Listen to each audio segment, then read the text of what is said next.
are listening to KLRN Radio, where liberty and reason still reign. All writers are prone to becoming so attached to our characters and stories that we struggle to see why a passage may not be working. It takes another set of eyes to help us nurture our writing into full maturity. At Black Wolf Editorial Services, we strive to enable writers to develop and grow, shaping stories into masterpieces that can stand the test of time. Editing services are provided for all genres and all age categories. Services range from critiques of the short story through to line edits of the full-length novel and copy editing for those preparing for publication. We also offer assistance on generating a writer's bio for your websites, as well as help with those book blurbs and promotional material. We won't abandon you to the masses. We want to celebrate with you in your successes. Black Wolf Editorial Services, nurturing your writing into maturity. For a full list of services and prices, visit us at blackwolfeditorial.com. Experience the Southern Sisters radio show uncensored and unfiltered on Facebook. Find us at Southern Sisters with Jenny Earhart. I'm in Wenz world, and I love it. Hey, baseball fans. I'm Casey Motter. Welcome to Wenz World. This is Larry WACHS of the world-famous WACHS Modcast, Atlanta's #1 smartphone radio show on iTunes and Google Play. But that's nothing compared to Wenz World.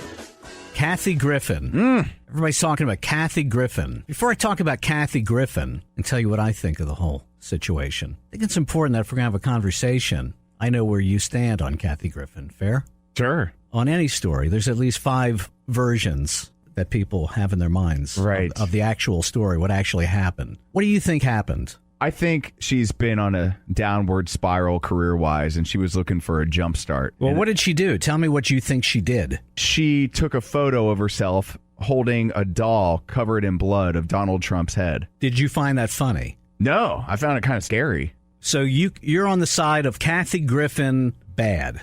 Yes. Okay, and that's your version. Mm-hmm. You told me that she beheaded, did a staging of the beheading of Donald Trump. Yes, correct. And she was an ass for doing that. Yes, very much so. Why do you think she did that? I think she thought it was funny at first, but I guarantee that she had that still small voice in the back of her head saying, you know what, this is not a good idea. But she just went ahead with it anyway. Why do you think she would go ahead with it if she had that voice in her head? I think in her mind she had more to gain than to lose. What do you think she thought she would gain? Applause. And applause from more seats sold at her upcoming shows. She's on tour, so it makes sense.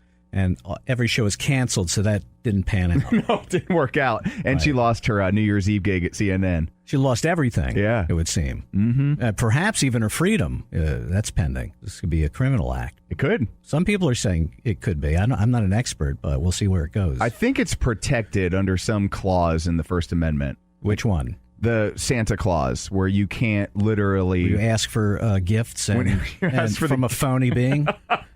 when you ask for a reprieve from said behavior, and you get granted one reprieve. You get in other words, chance. It doesn't have anything to do with the First Amendment. Yeah, exactly. Yeah. I heard somebody speaking on it who is well informed about the First Amendment, and the way that what they explained was that it wasn't a direct implicit threat to the president. It wasn't considered because it's an abstract threat. Kathy-Griffin saying, quote, I want to kill, behead, decapitate Donald Trump. It was an artistic expression. I think it was pretty explicit. I mean, I agree with you. I mean, short of actually getting Donald Trump's head, that's as close as you can get. You know, and some people were that's fooled. an explicit. That's what ISIS does. Yeah. They that's a threat. It doesn't have to be written. If you're showing a video of you beheading a Donald Trump head, you're saying, I want Donald Trump beheaded. That's a threat. What's abstract about that? It's not abstract. It's specific. Some would consider it who said this? Artistic. Who's this First Amendment expert? They should have their license revoked. It was your old co-host who brought it up. Who? On The Doctrine. Oh, God, that guy is so stupid. I think he had a good point. Did he really? Yeah. It's a terrible point. It was actually, the way he explained it was very, very... It's an asinine point. It was actually a good point. Designed by narcissists who look at their own navel and think, how can I... That's Kathy-Griffin thinking in and of itself. How can I get the edge on the other idiot pundits? How can I stand out from the crowd by saying something so outrageous and stupid? Just because you think about it for a long time doesn't mean it's a good idea. It was a good thought, though. It's a terrible thought. Why do you think it's terrible? It's an explicit threat against the president. It has nothing to do with the First Amendment. It's not constitutionally protected speech. Well, I guess we'll find out soon. It's an issue of whether they want to prosecute it or not. I know she was contacted by the Secret Service. Yeah. My question to all the Kathy Griffin haters and supporters, and there are plenty of both, surprisingly enough, is this. When, in the history of comedy, has beheading been the source of comedy? Ever? Well, not here in the Western world. The history of comedy starts and ends in the Western world. There's no comedy in the Eastern civilization. Well, what about Jeff Dunham with Ahmed the Terrorist? He makes a really good living off of that character. But explicitly beheading someone is never a source of humor. I've never seen any comic use that as a source of humor. It doesn't make people laugh. But he uses the threat. Doesn't make people laugh. It made me laugh. I like Jeff Dunham. Beheading, I'm not talking about Jeff Dunham. I'm saying beheading has never been a source of laughs. Beheading does not make people laugh. It is a scary thing. If you see a beheading, your first impulse is not to laugh. No. It's often not my last impulse either. It's just beheading does not make me laugh. And I'm pretty edgy kind of comic. Oh, yeah.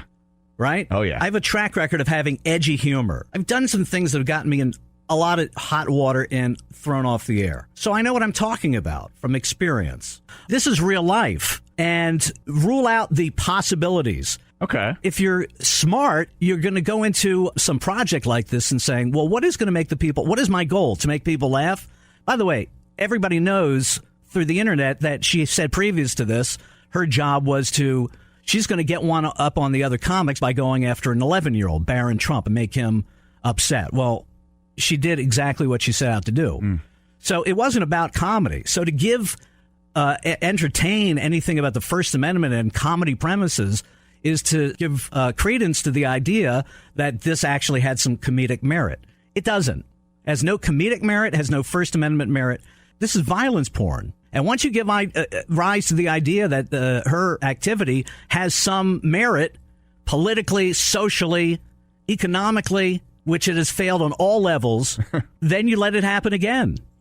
You encourage people to say, well, maybe I'll do it better. It's like communism.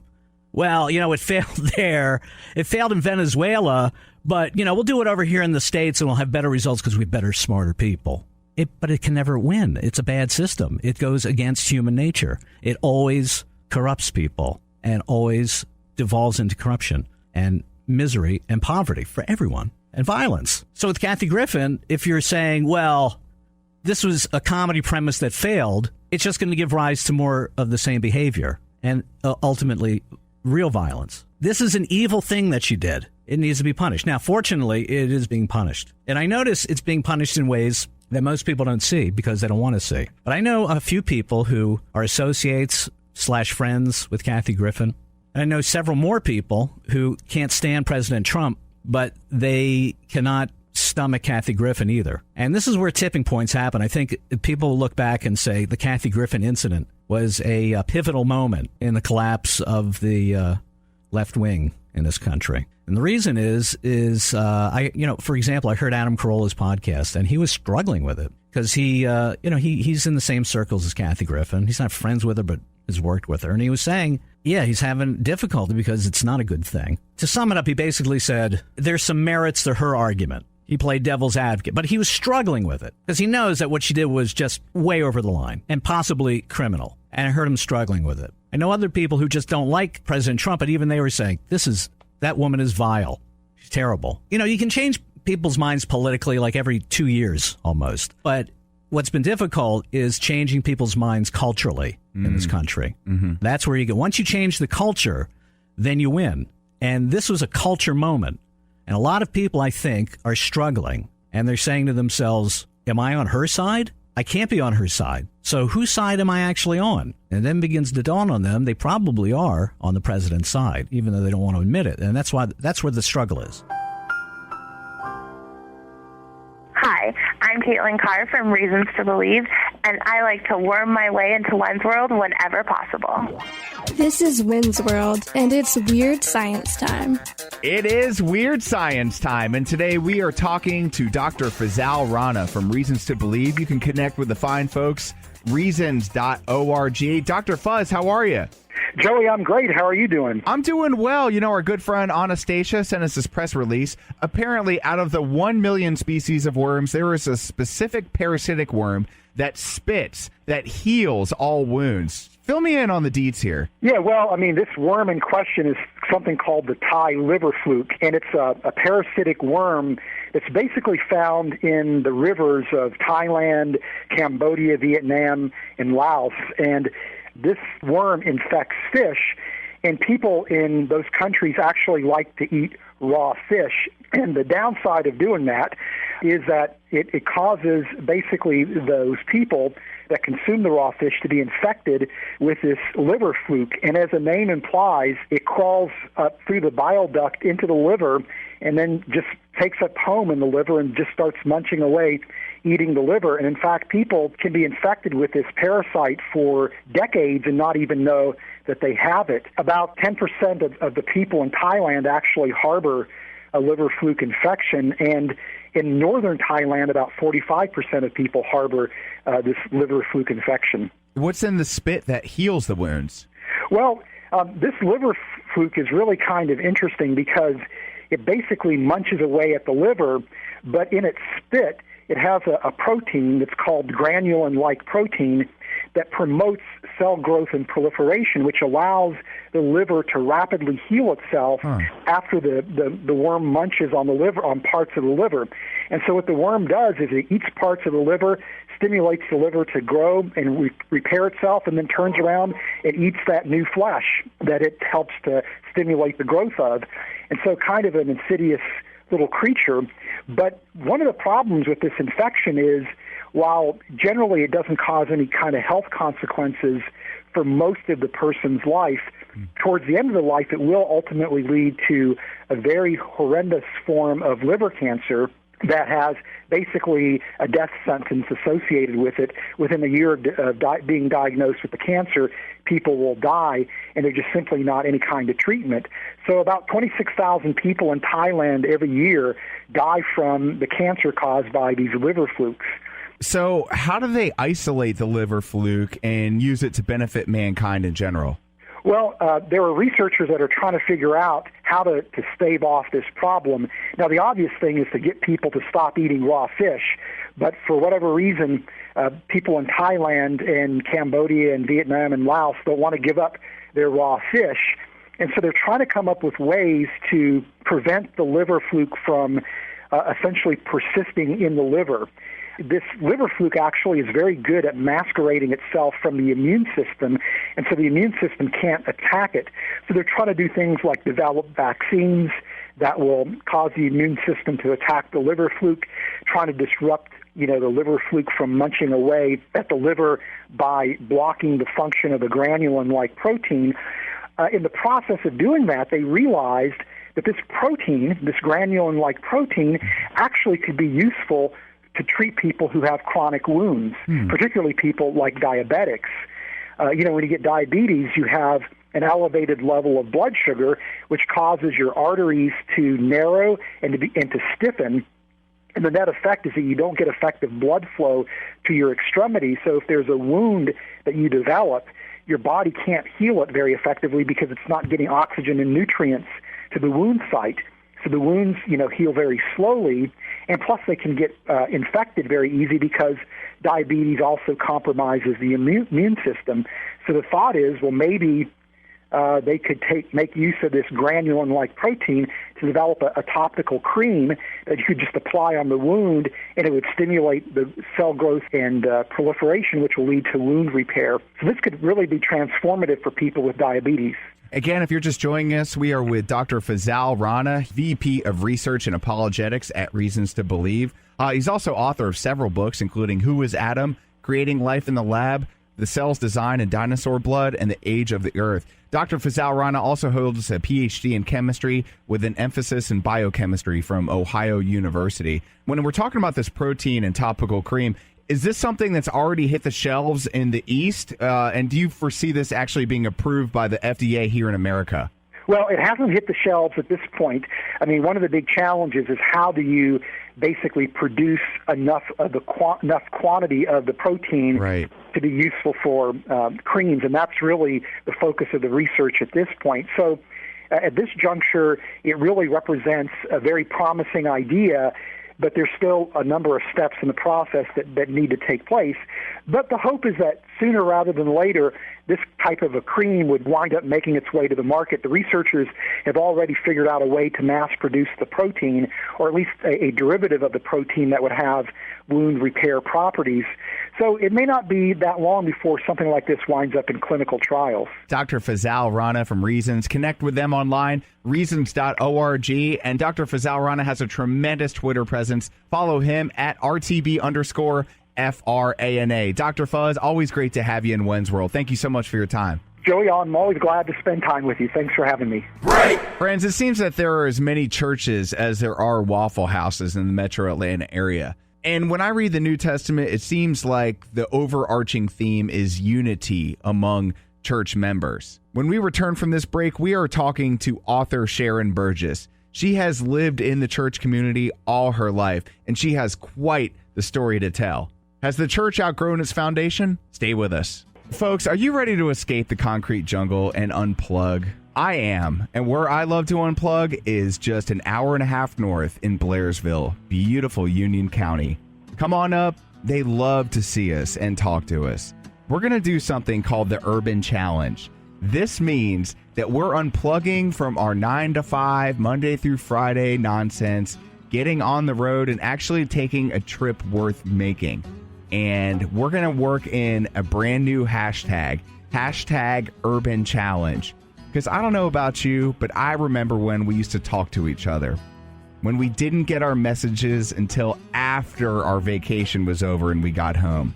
When we actually used to play family games in the evening instead of isolating in our own sacred spaces. When we used to catch fireflies, play music, sing songs, and just be a part of nature that God created. I'm ready to get back to this. Are you? Explore the greater outdoors in the mountains of beautiful Blairsville, Union County, Georgia. A quick 2-hour drive from Atlanta, Blairsville truly offers something for everyone. Outdoor activities include lakes, rivers, waterfalls, hiking, biking, and more. Excellent food in Georgia's premier wine country. Georgia's tallest peak, Brasstown Bald, and the stunning Vogel State Park all make Blairsville the perfect spot for your next mountain getaway. Learn more at visitblairsvillega.com. Hey, this is Michael Loftus from the LoftusParty.com, and I'm here on Wenz World. You know, the show airs on the weekends, my friends, but every day is Wednesday in Wenz World. Folks, whenever we start talking about the American church, faces get red and people start to squirm a little bit because there are usually two types of crowds in America. The crowd that grew up in church and the crowd that passed church on the way to the buffet on Sunday mornings. And I've been on both sides of that equation, and it is an absolute pleasure to have Sharon B. Burgess. SharonBBurgess.com is where you can connect with her website. On Twitter, at Sharon Bonita B. Sharon, how are you today? Great. Thank you for having me. When I got this press release, it captivated me because the MegaChurch in America is this phenomenon that we see as we drive just in Georgia. It seems to me that there are as many churches as there are Waffle Houses. When I read through the scripture, to me, there's this overarching theme of unity within the New Testament church. And when I see all these different churches representing all these trains of thought and denominations, it makes me wonder, have we lost our way in our spiritual journey in America? And I wanted to pick your brain about this because the more I read about you, the more I realize that you were born into a church family. Your dad was a pastor, and you ended up actually marrying a pastor. So you grew up in this, which wasn't your choice. Yeah, it wasn't my choice. My father originally was a deacon in the church, and then when I became about a late teenager, he was called to the ministry, and he became a pastor of 2 churches. So, yeah, so my whole life changed. When he was a deacon, I thought, oh, my God, going to church, you know, every Sunday, every Wednesday night was, you know, a challenge for me. But once he went into the ministry, I thought, oh, my God, I don't know if I could do this. This is just too much church. Right. So, and I have 5 sisters. So So all of us was ushered into the car and taken to church every Sunday, Bible study on Wednesday, and God forbid if we have a program during the week, you went to that too. Wow. So this is basically a full-time job without the check at the end of the week, right?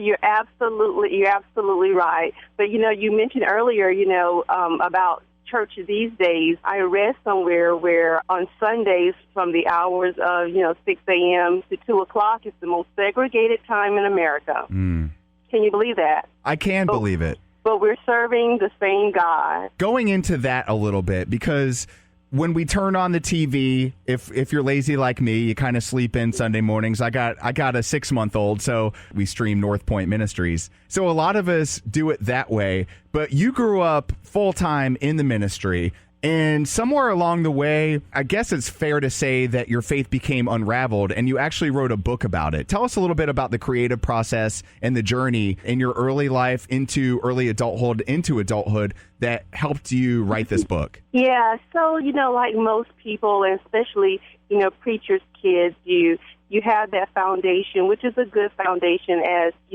I would certainly say, the foundation was great. Right. But as you grow up and you experience life and you go through your adolescent years and then you go to college, you experience different parts of life, which I think there's nothing wrong with it, and everyone should. But, you start to formulate opinions and ideas that work for you. Look at the world through your own eyes as opposed to what your parents taught you. But you always remember those things, but that's just a part of a person building character, and learning life and finding their way. So I did stray away from the church a little bit when I was in college. Matter of fact, I can remember saying to my sister, we were standing in the mirror, I said, I can't wait until I'm able to wake up in the morning and say, I'm not going to church. Amen.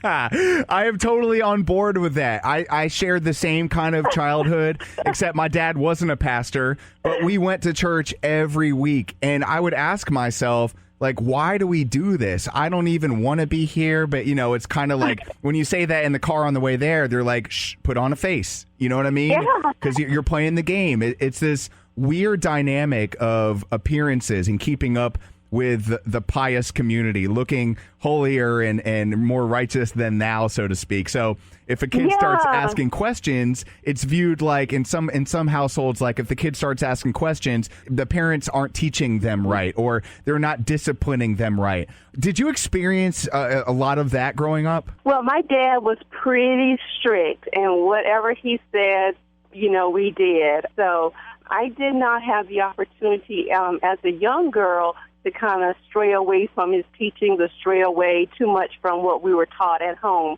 But when I went to college, a whole different story.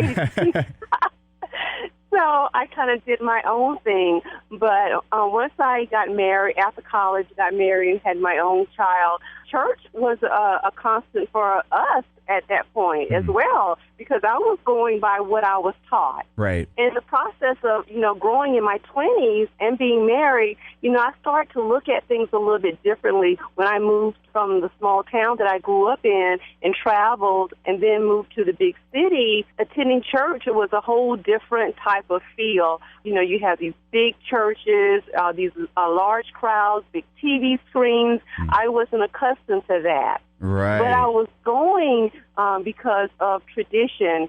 So it wasn't until my late 20s when life kind of happened to me, things started to fall apart. And then I started to, search the scripture, those things that I already knew, but I did not know how to bring it to fold in my life. I would say, though, I believe that the foundation that you and I were given, even though in our, adolescent and early young adult life, we probably strayed away and did our own thing, finding ourselves, but that foundation never, ever breaks.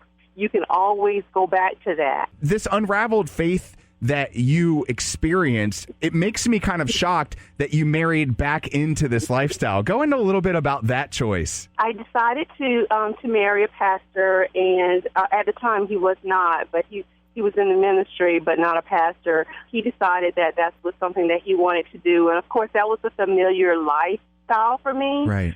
So I kind of settled right back into that same humdrum tradition, going to church. But at this time I was called to certainly a higher standard, and I was at a point in my life at that time where I wasn't putting on a facade. I wasn't willing to fake my Sunday life. So it was very real for me because I was going through my transformation at that time. So what was real, I spoke, but what wasn't real, I spoke. It was a hard journey because I was, somewhat unequally yoked with the person I was married to at the time. Right, and for people that don't know what that means, it's basically a difference in beliefs, but fundamental differences, right? Yeah, fundamental differences, but I was very much committed to the ministry, to the people of the church. As a matter of fact, I stepped down from a very high-paying job to help him pastor this church. Wow. So I was very much committed to that. But unfortunately, our marriage did not work out. But my beliefs still hold the same, and I was not about to divorce him while we were still pastoring that church. I knew it would have been traumatic for the church. So I stayed my course as long as I could. But in that, too, was a learning experience. Every pastor, every preacher, we see and meet, they don't share the same type of humbling, heartfelt beliefs that we share. And I totally believe that if you're in a leadership position, the people of the church come first. Talked about exposing things, especially within the church. What are some of those deal breakers, in your opinion, that separated you from the quote-unquote church? When monies are being mismanaged, when there are poor people in the church and the pastors are driving Maseratis and Bentleys, and there are people that have needs in the church, there are elderly people in the church, when those people aren't being taken care of, those things just don't sit well with me. Right. When I hear that there's immorality, where pastors or leaders are sleeping with the parishioners, and people come to the church because they're hurt, they're looking for solace, and then when they're taken advantage of, that just really burns my inside. So those things are real breakers for me when it comes to dealing with churches. So even though my book, Unraveled Faith, is fiction, I've changed the name to protect the innocent. Right. So some of those things I did witness in the church. And like most people, when you find out these things, you don't know which way to go. And a lot of people I've met over the years have said, I don't go to church because this or that happened in the church. And even though my book details all these things that happen, it is such a loving love story that also shares how this one girl and her best friend find redemption in the end after going through all of this turmoil. They, in the end, understood that the four walls and the leader does not make you have a relationship with God. That's something that you have to foster, something that you have to grow.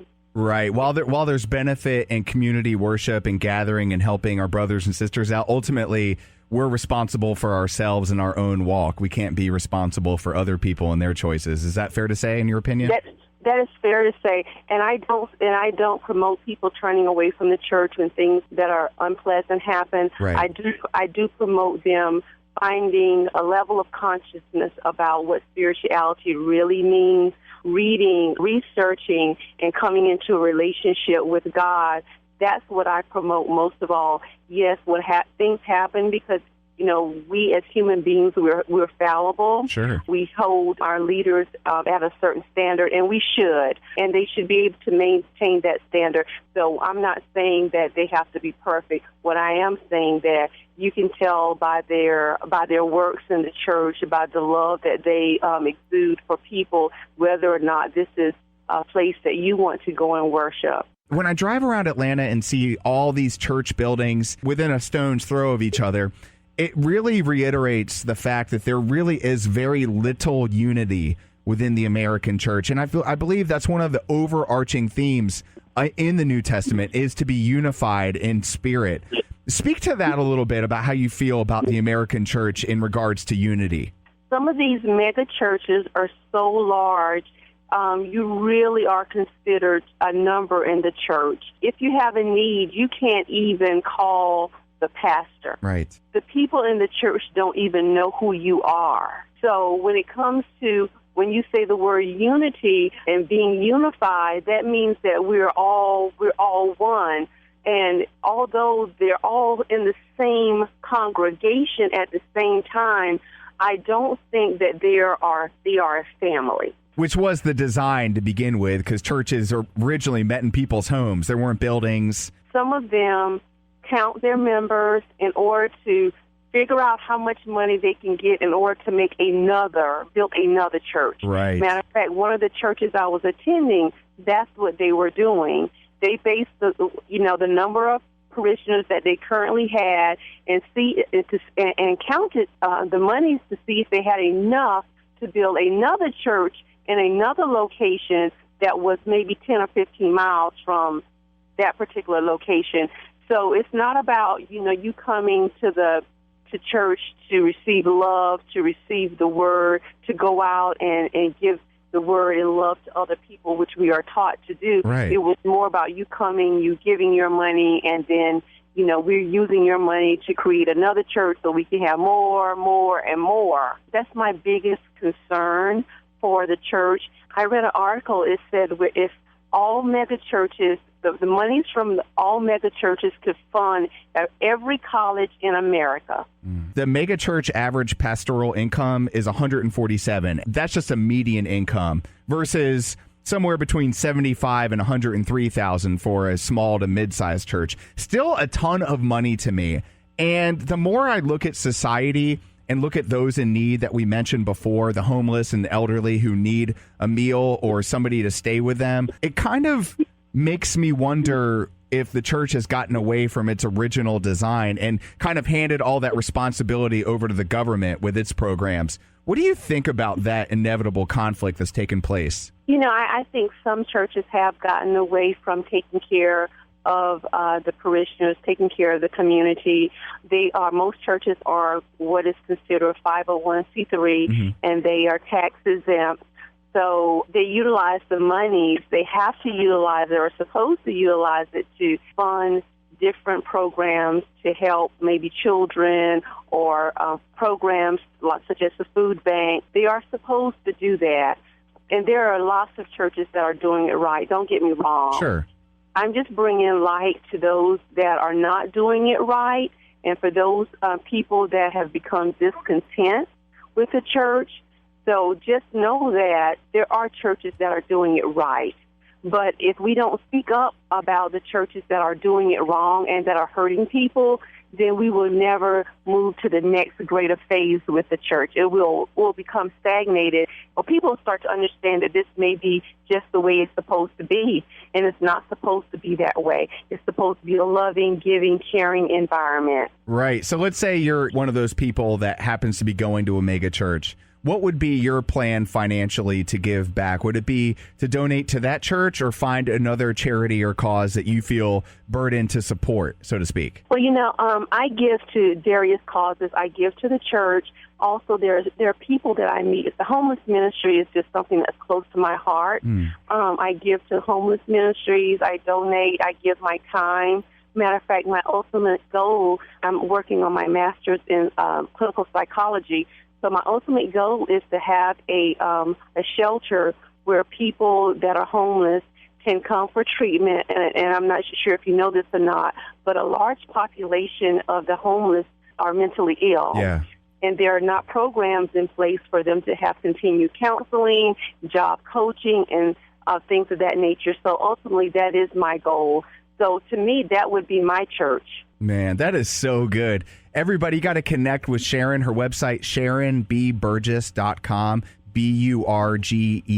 BURGESS. Of course, her book is available on her website, but it's also available wherever books are sold and on Amazon. And connect with Sharon on Twitter at Sharon Bonita B. Sharon Burgess, it's been a pleasure. I can't wait to read your book, Unraveled Faith, and connect sometime soon. Good luck with all your endeavors, and I know he has his hand on you to do great things. Thank you so much for your time. My pleasure. Thank you. Right. Is debt beating you down?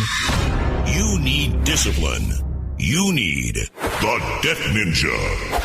If you've been caught in a financial trap and need to be set free, then you need the Debt Ninja. Want to stop those harassing collection calls? Start saving thousands in interest and fees and get out of debt fast? Then you need to call the Debt Ninja. The Debt Ninja will find the best companies across the country that will help you consolidate all your bills into one easy payment, reduce your payments by 30 to 50%, and get you out of debt fast. If you have unsecured debt of $10,000 or more, such as credit cards, loans, or medical bills, call the Debt Ninja for a free 15-minute consultation. Call 800-826-1246. 800-826-1246. That's 800-826-1246. Call today. The Debt Ninja. Connect with me on Twitter at Wenz World Radio.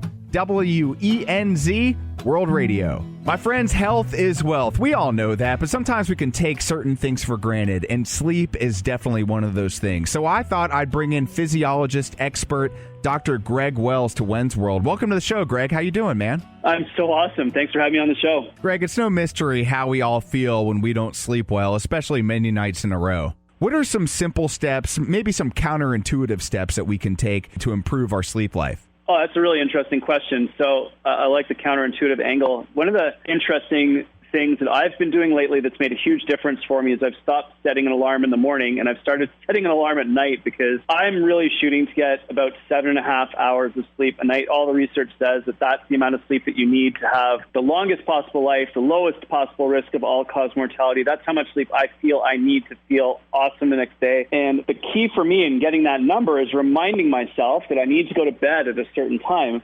And I find that if I go to sleep at the same time every night at this specific hour, I'm actually trying to get to bed pretty early, around 9:30, so I can get up at 5 before my kids wake up to work out. If I get to sleep at 9:30, between 9:30 and 10, I will typically sleep awesome and wake up naturally around 5 o'clock. And if I'm super tired, I'll sleep in a little bit beyond that. But yeah, for me, it's all about setting the alarm at night, not in the morning. Make a huge difference for you. And again, if you're just joining us, we are with physiologist expert Dr. Greg Wells. This dude is an athlete, an expedition adventurer, and an Olympic commentator for Canadian TV. You can reach him online, drgregwells.com, and of course on Facebook, Twitter, and Instagram. You can just search Dr. Greg Wells. You found yourself over time coming to this conclusion that if you go to sleep at 9:30, usually your body wakes up when it's ready to. Is that a fair assertion? 100%. We sleep in 90-minute sleep cycles, and we go through all 5 stages of sleep every 90 minutes approximately, and that's what we need in order to be able to recover and to regenerate, for all the hormones in our body to get normalized, for all the healing in our brain, all the rebuilding of our muscles to happen. And we know that we need about 5 complete sleep cycles. So that typically takes about, if you think 5 times 90 minutes, that's 7.5 hours. And that's when I typically wake up quite naturally. And it's interesting because I really believe in protecting that last hour before you go to sleep. If you can do that, awesome. It's like just going to make a huge difference for you. So you were talking about 5 stages of sleep. Go through just a little bit about why each stage is important and what each stage represents. So there's a whole bunch of different things that happens when we sleep. And in order for our bodies to completely recover and regenerate, we go through all these different stages of sleep. There's REM sleep, and then there's stage 1, 2, 3, and 4. And at different times of the night, different things happen. But actually the coolest thing that I've seen lately that's been discovered by some researchers in the States is that when we sleep, the 80 billion neurons that we have inside of our brain, the brain cells shrink by about 60%, and all this space opens up inside the brain. And a clear fluid called cerebrospinal fluid washes through your brain every single night while you sleep and cleans out viruses, bacteria, broken down cells, waste products, and pulls them out into your lymphatic system, which drains your brain every single night. So literally at night when you sleep, your brain is washing itself out, just like if you had a dirty sponge and you stick the sponge under running water and you squeeze it out a bunch of times in a row. It literally is how the brain cleans itself out. It's absolutely incredible. They're getting some amazing images of it and putting those online. It's just, incredible to watch and learn just how important sleep is and all the cool physiological processes that happen when we sleep. So does that happen if you get less than 7.5 hours, or where's the magic number in that? Yeah, the magic number in that is fully around the 7 hours. We seem to be okay at 4 sleep cycles as well. That 6-hour range appears to be okay. Any less than 6 hours, we get into trouble. We learn in the first half of sleep, so all of the memories from the day get encoded permanently. So if you're in school, if you want to learn for your job, if you want to, pick up stuff from books and learn it better, we actually learn when we sleep. That happens in the first 4.5 hours. We're creative and we problem solve in the second half of sleep. So if something's bugging you, if you need to come up with a solution to something, getting the full 7.5 hours is really critical. And then if there's any athletes listening, or if there's anyone who's into fitness and health and getting fitter, we release growth hormone when we sleep in the second half of sleep. And growth hormone is what heals your body. It stimulates your body to repair all your muscles, all your bones, even your skin. A lot of people think of it as the fountain of youth, and it happens every single night when we sleep. Now, some people think that it's better to get to bed before midnight. Does it matter if I go to bed at 10 o'clock versus midnight as long as I get the 7.5 to 8 hours, or is there some significance in a specific time when I shut my eyes? Yeah, I've been looking for some research that proves that we need to get to sleep before midnight. I have yet to find any. I have a Chinese medicine doctor that I work with, and she recommends very strongly that I get to bed in the hours before midnight. Those are more important, but I haven't seen any research on that yet. So I'm a big fan of just hitting that 7.5 hour target. However, having said that, I think that humans sleep better when it's dark out. And sleeping when the sun is down is really critical. So in fact, actually getting those hours before sleep might allow you to do that better. The darkness helps you to release melatonin, which controls your sleep-wake cycles. So that's basically why I think that it's probably helpful. But I think the key thing is just hitting that 7.5 hour number. And again, if you're just joining us, we are with physiologist expert Dr. Greg Wells. Connect with him on his website, drgregwells.com. I'm a big napper. I love it during the day, when I can, on the weekends especially. Some people say that 15 minutes is enough, 30 or an hour or however long you need to sleep. But the problem with me is I don't know how long I've been asleep for. So what do you recommend in terms of naps? Napping is incredibly powerful. All the research says that it's great for us, both physically and mentally. And I'm a big fan of naps. I've got 2 little kids, so I'm heavily reliant upon naps to survive the insanity of my life at the moment. There's 2 options. The first option is the power nap, 20 minutes or less. You set an alarm for that one because you want to make sure you wake up shortly after falling asleep. Then your second option is the full, complete sleep cycle. That's around 75 to 90 minutes, and you do not set an alarm for that one. You have to wake up naturally. The reason why is you don't want to wake up out of stage 2, 3, 4, the deep stages of sleep when all of your brain cells are shrinking. The challenge there is that you wake up and you feel awful for hours. So the magic is that 20-minute power nap or the 75-minute full, complete sleep cycle nap. Set an alarm for the power nap, wake up naturally for the other one. Now, is there such a thing as catching up on sleep? I say it all the time, but I'm not sure if I'm fooling myself or not. Yeah, one of the cool things about sleep is that you actually can catch up very quickly. If you're totally sleep deprived, if you've had a bad week, if your kids have been up all night, crazy week at work, studying for exams or something, and you're totally exhausted, the cool thing is you can totally catch up in 1 or 2 nights of sleep. The only downside of that is you cannot bank sleep. So the instant that you start having bad night sleeps, it actually disrupts you pretty badly the next day. It disrupts your leptin and ghrelin hormone levels, which control your appetite and satiety. So if you don't sleep well, you're more likely to make bad decisions around food the next day. If you don't sleep well, you don't release growth hormone properly, which means you're not going to heal and recover and regenerate. And if you don't sleep well, you're not going to learn, and you're not going to be creative, and you're not going to be able to problem solve. So all of those factors come into play. The idea for me really is about helping people to be consistent. I would love for people just to be as consistent as you can. Every once in a while, you're going to have a bad night's sleep, but let's just make this a priority, because if you do sleep well, everything else in your life follows after that, and it gets so much easier to do so many other things more easily. Doc, I'm a big-time proponent of melatonin at night. I use it pretty regularly. Is that something that you recommend or something that I should monitor? The research on melatonin shows that it's great for resetting your sleep after traveling across time zones. So if you're in business and you're flying across the country, or sports, you're moving between time zones, then it's definitely something that you can consider using. I'd speak to a medical professional, a naturopathic doctor, a dietitian, a medical doctor about the right dose, because it's different for everybody. So check on that. But yeah, I think that the research on that shows that it's definitely something that can help you to reset your sleep cycles if you're traveling, or if you've just had a bad stretch and need some help getting some consistency back in your life.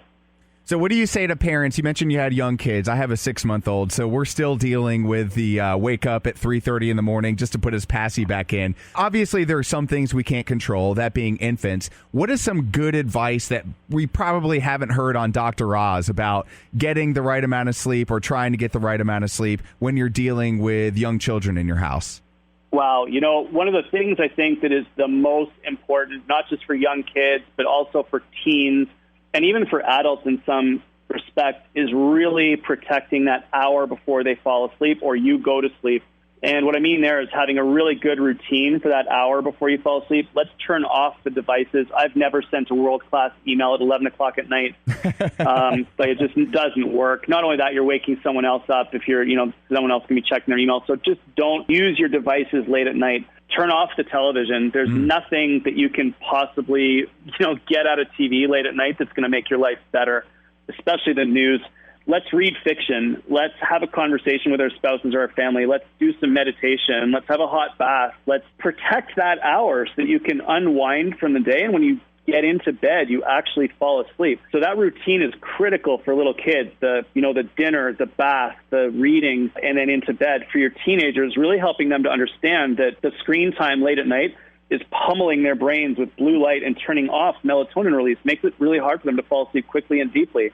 And so many teens complain about being exhausted the next day. So, during the day. So we need to help them sleep better at night, get rid of those screens right before sleep. And then all of us adults who are on television or our phones to check email and keep working, we've got to disconnect from the day. So that is a really powerful thing to do. It's protecting that last hour before you fall asleep at night. Now, you mentioned the blue light. Now, there's a night mode on my phone that supposedly makes it easier on my eyes if I look at it between the hours of 10 p.m. and 7 a.m. Of course, you can set that individually. But is there any truth to that, or there again, am I deceiving myself with this night mode?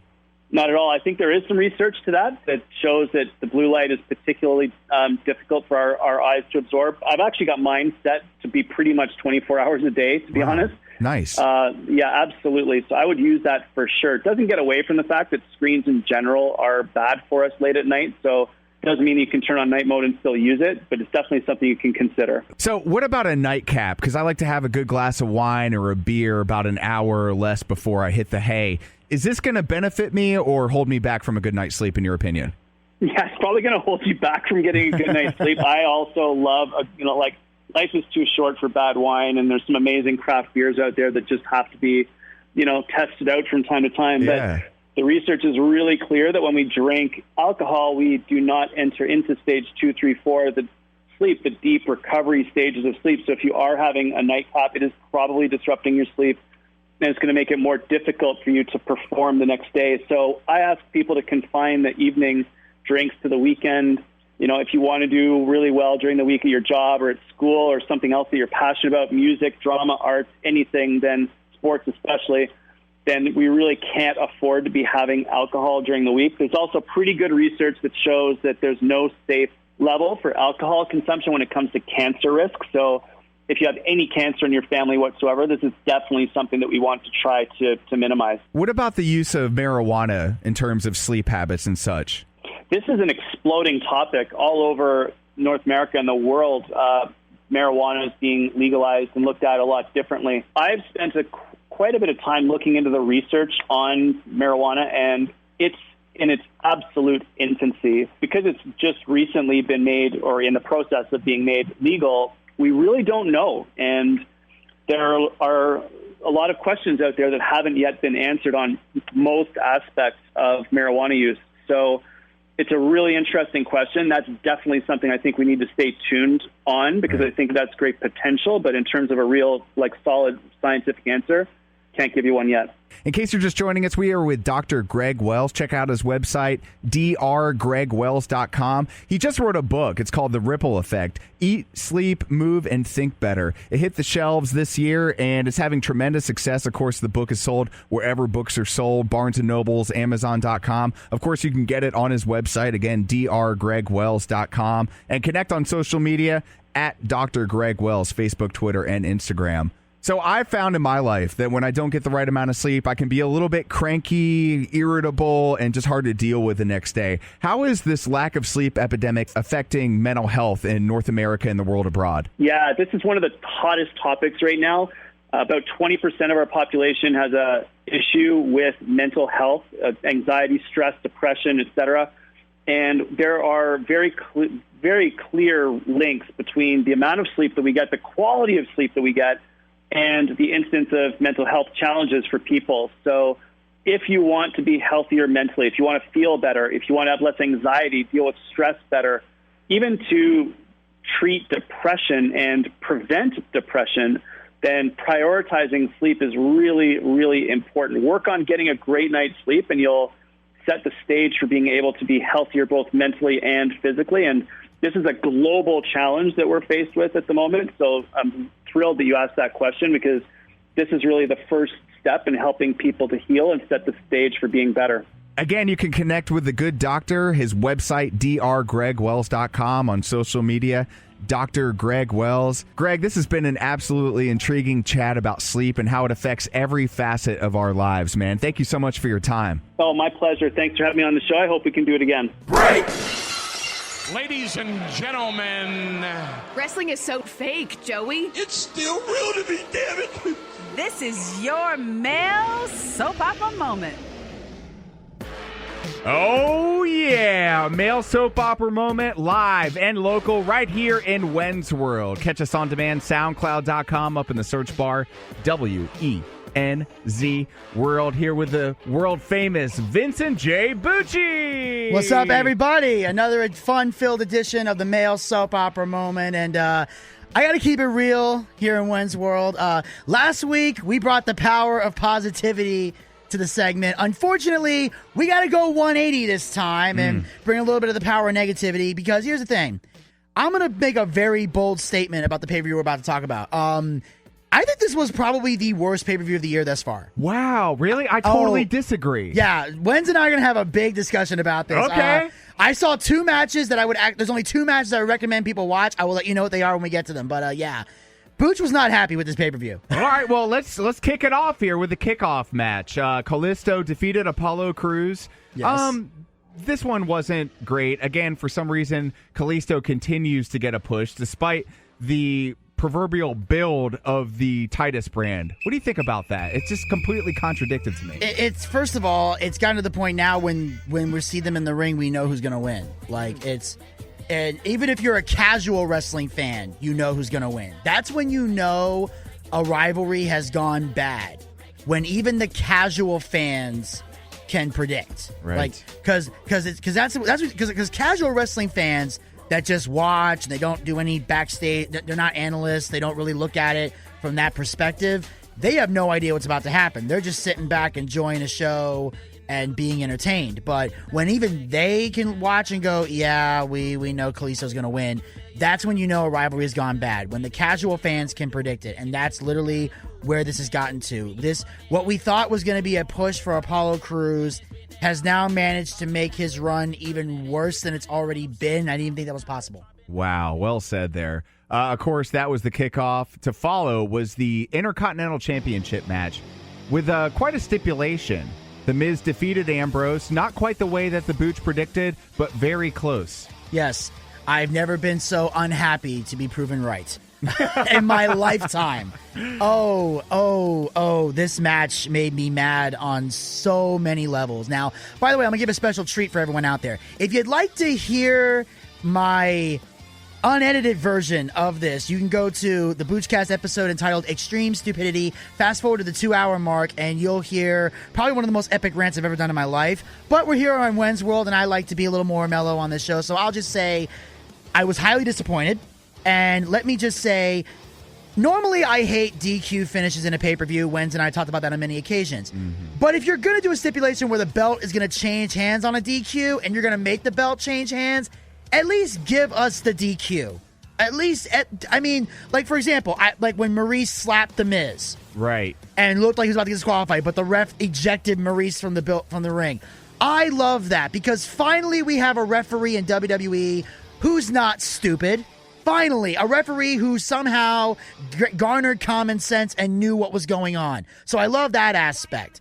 Other than that, the match was not really watchable. And then of course, there's the moment where Ambrose is shoved into the referee, and the referee looks like he's going to disqualify. I would rather have had the ref ring the bell right there than see a skull-crushing finale from a distraction and get the 1, 2, 3. It defeated the purpose of the stipulation, and not only that, it put a title that is meant to be on the best worker is now once again for the 7th time given to the company's biggest cancer. And that is why I couldn't enjoy this match. Well, to be honest, I thought the result was awesome because that skull-crushing finale ended the match. I thought the match ended perfectly. I'm really glad, in fact, that it did not end with a DQ because everybody and their mama and their baby mama drama thought this match is totally going to end in a DQ. The Miz is going to be the 7-time IC champion because of said disqualification, but it did not happen the way that everybody saw it happening, and I'm very thankful for that. So that's point number 1 we disagree on. Fair enough. Let's move on to the... did you watch the Sasha Banks and Rich Swann match? I honestly started doing baby laundry. And actually, I had to... I was actually driving home from work at the time that this match was on because luckily I have the WWE app on my phone. Right. So I can get the network there. So I was watching it a little bit because I had to close at my other job. And actually, a funny story. When the Miz actually won the match, I was pushing carts back into the building. I was in the middle of the parking lot, and I said something you're not allowed to say at work when it happened, and I didn't realize it. Luckily, nobody saw me, but I almost got in trouble for that. I would have got in trouble for that. But anyway, that's another story for another day. My point is, I missed this match. Normally, I would just put it on the dashboard, but I was like but it was raining outside, so it's like I'm not going to watch in the rain. Yeah, so smart. I did miss this match, but I made it to my friend's house who was watching, and he told me I didn't miss much. No, you didn't. I got back just in time to catch the kendo stick on a pole match for the Raw Women's Championship as Alexa Bliss, Little Miss Bliss, defeated Bayley. You know what? I was thrown for a loop with this match. I thought for sure the match would, first of all, last longer, and we would see the darker side of Bayley, but we just haven't seen it yet, and we're probably never going to see it. That is what made this match so disappointing. Yeah. That's why, and that's another reason why I was upset with this pay-per-view, because, they had, first of all, Bayley... I love Bayley. But here's what bothered me. Before this, she had a promo that she cut. She had the interview. Yep. And it started out so great. Like, she was talking about how she's ready to get extreme. I've been watching Tommy Dreamer. I've been watching Sandman. I've been watching Steve Blackman. People that know how to use a kendo stick as an art form. But then she starts going into that Wonder Woman empowered, inspired. It was just like the promo just went downhill. So you could tell that right at that moment, we weren't going to see anything special. But I still held out hope, and I was disappointed because this match should be called the burial of Bayley because she's dead now. Obviously not. I mean, metaphorically, her career is pretty much done because I don't know how she's going to recover from any of this. The only way you could possibly save Bayley now is to keep her off TV and repackage her whole entire gimmick and bring her back as a psychotic, dark person. That's the only way you're going to salvage Bayley's career because she cannot keep going like this. Because because that's what they did. They crushed her. They didn't even give her a fighting chance. They had her hesitate with the kendo stick, which they shouldn't have done. And then they had Alexa Bliss just dominate and embarrass her. So It didn't deliver. It was a sad match. It didn't deliver. I was very disappointed. I was disappointed slightly. So this is a point of agreement here on this edition of the Male Soap Opera Moment. She did pull down the kendo stick first, but you know what? Bliss just gave it to her. And I love seeing that psychotic Alexa Bliss character coming out, especially on pay-per-views, because that's when you see it best. But you're totally right. I think Bayley has been buried, and they're going to have to re-gimmick her completely. Potentially a possible alliance with Nia Jax in the future would be a good way to do that. But we'll have to see. Of course, Nia Jax and Alexa Bliss mix it up on Raw. We'll discover that on the on-demand edition of the Male Soap Opera Moment. We are up against it. So on behalf of the Booch, I say, have a nice day. Bang, bang. Experience the Southern Sisters radio show uncensored and unfiltered on Facebook. Find us at Southern Sisters with Jenny Earhart. I'm in Wenz World, and I love it. Individuals and businesses with tax problems, listen carefully. Do you feel like you're losing control over your finances? If you owe over $10,000 in back taxes or have unfiled tax returns, we can help you take back control. The IRS is the largest and most aggressive collection agency in the world, and they can seize your bank account, garnish your paycheck, close your business, and file criminal charges. Take control of your tax problems now by calling the experts at Tax Mediation Services and take advantage of the Fresh Start program and new laws that may allow us to negotiate a settlement for the lowest amount possible. Our team of tax attorneys and enrolled agents can stop collections and get you protected so you can take control of your financial future. Tax Mediation Services is accredited by the Better Business Bureau. Call now for a free case review and a price protection guaranteed quote. Call Tax Mediation Services now at 800-610-9050. That's 800-610-9050. 800-610-9050. You are listening to KLRN Radio, where liberty and reason still reign.